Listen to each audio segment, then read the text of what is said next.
Hi guys, welcome back to the channel. So in today's video, we're going to be dehydrating some cheese and then we're going to be making it into some cheese powder. Some of you might wonder, why would you want to dehydrate cheese? Because, well, it can sit in the fridge for a good few weeks and of course you can freeze that and it'll last you even longer. Well, by dehydrating the cheese and making this into the cheese powder makes our cheese shelf stable. So that means it can sit in our pantry with a proper storage for many years, which is actually ideal for preppers. So when we're talking about the options of dehydrating cheese, you can pretty much dehydrate any dry or hard cheese. Things like a Parmesan or cheddar works best, but Parmesan unfortunately is rather expensive, so I've opted out for some Welsh cheddar. So in front of me here I have 2 blocks, which is 800 grams. In the end of the video, I'm going to tell you what we're going to be yielding in terms of the powdered cheese by weight. So let's get grating. I have a machine in front of me, guys, but of course you can use a manual grater. Speed up the process. I'll use that.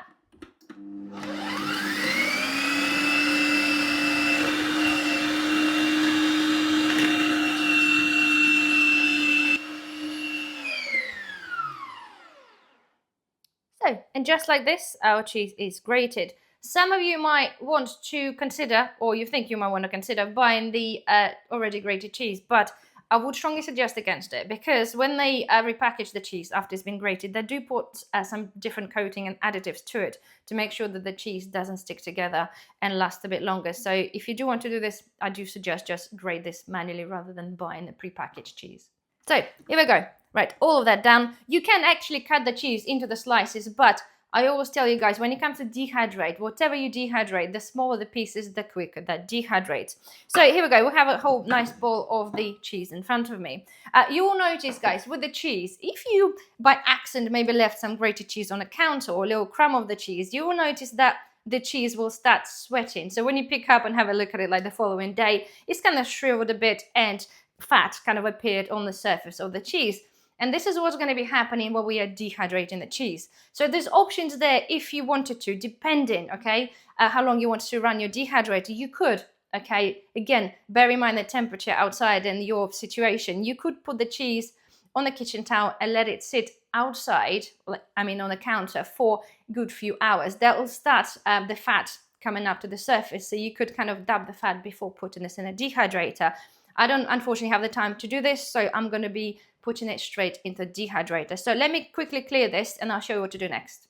So guys, there we are. I'm going to be using my Excalibur dehydrator. Obviously, you're going to be using, guys, what you have, absolutely fine. And of course, you can use the oven, providing your oven can go to a low temperature. So now I'm going to use some paper towel and put this in the base of my dehydrator tray. Because when we start dehydrating cheese, the fat will start coming up to the surface, and we really, really don't want that, because we know anything that's powdered for a long-term storage, we want to avoid as much fat as possible because, well, this is what really goes rancid.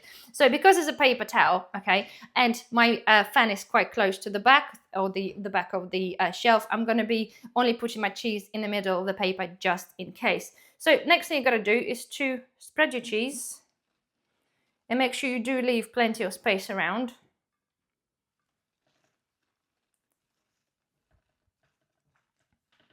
You can use greaseproof paper if you wanted to, but you have to be dabbing your cheese with the paper towel in between. Okay, so, right, that's one done. Let's get that. So I'm putting it this way. So as I said, my fan is quite close to the end of the shelf. I just want to avoid the paper being very close just in case, because it still does get very, very hot. Let's get one more.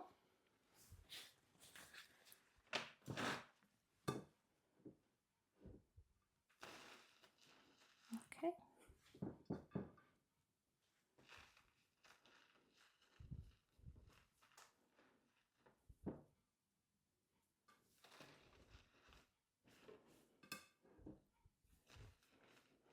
Okay, so thin layer, right. Don't forget, it will start shrinking up as soon as it gets in there. So we can move this about as we go anyway. So there we are, that's number 2 done. So let me continue with the rest, okay, and I'll see you when they're all done. So there we are, last tray is now done. So that's that, we're literally ready to go. So the next thing you got to do is obviously put it on. Very important, set your dehydrator to a lowest temperature. Mine is, I think, is 41 degrees Celsius, which is 105 Fahrenheit. And we're going to be running this approximately between 10 and 12 hours. please do not be tempted to turn the temperature up, because you'll end up melting your cheese and it's going to ruin the whole thing. So set it up 10 to 12 hours. I'm going to plug it into the solar now because it is sunny for all day, so it saves me some pennies there.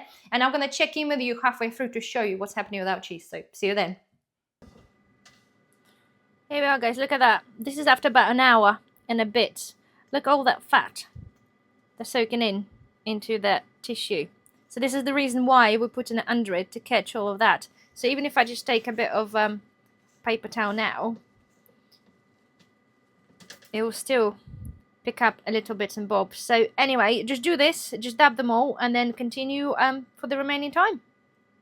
So there we are. Our cheese is now dehydrated. I've dehydrated it and I've turned the dehydrator off, and I just left it sit there overnight. The residual heat just helps it to dry out 100% fully. And of course, by the time when we come to process that the following day, it's already nice and cool, so it's easier to handle. So nonetheless, to make sure, guys, that your cheese is totally dehydrated, like with anything, just make sure you can snap it, okay? If it snaps dry, it's dehydrated and ready to go. And you also find that it's no longer shiny, because obviously we use the paper towel underneath, plus we dab the fat over the top as well. It generally just dries out and yeah, becomes totally matte, which is really good. Don't be alarmed. When you do touch it, you will eventually just get a little bit of the sort of grease on your fingers, but nothing like originally. So next thing is, right, we're going to be making some powder. Of course, you can just preserve this as it is, put this in the jar, vacuum seal, that kind of thing, absolutely fine. But we're going to be making the powder because, to be frank, for the use of the cheese, because it will never rehydrate the same way as when it was fresh, the use will be adding it onto the cooking anyway. So I prefer this in a powder. So next thing, let's make some powder.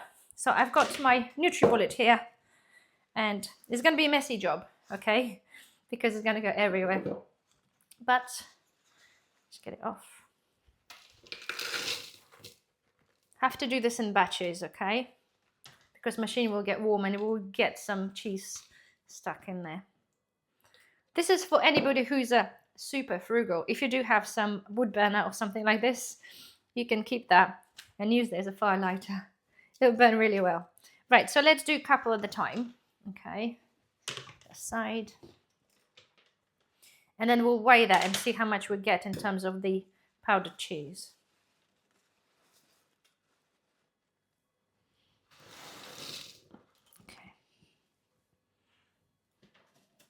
See, it's a messy job. Okay, right, we'll deal with that. So let's powder it.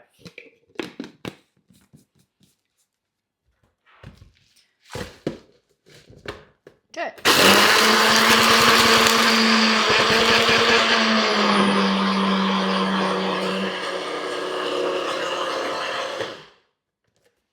Okay.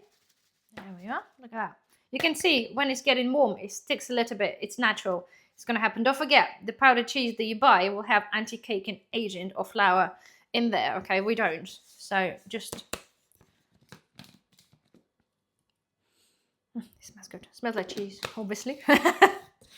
Right.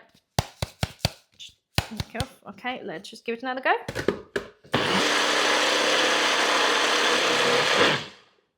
There we go. Right, so that's fine. It's fallen off. That's good. Right, so there we are. I've got a jar here. The jar weighs 400 grams. I already weighed this in advance. So it pretty much looks like Parmesan. It's not like powdery, totally powdery powder, but it's powdery enough, if that makes sense. So let's go there. So basically, let me just proceed with that, so you don't have to watch me do that. And then I'll see you in the end and we weigh that. So, last bit. Right, so let's put it in there. I can feel it's a bit warm. Put that in there.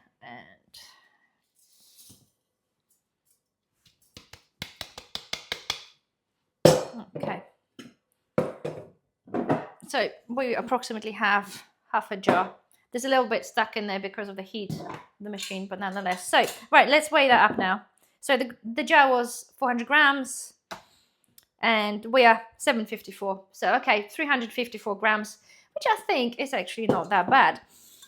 I love the way it smells. Anyway, so guys, now if we're talking about the usage of the powdered cheese, if you've already been buying powdered cheese, you know what you use this for.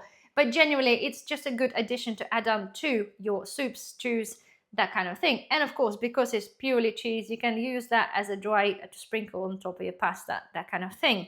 When we're talking about the storage, right? So you can store it as it is without adding anything to it. If you don't like the idea of potentially clumping up, which you will do eventually as it sits in your pantry, then I suggest you add on a couple of tablespoons of cream of tartar, give it a mix up, because cream of tartar is used as the anti-caking agent and the stabilizer.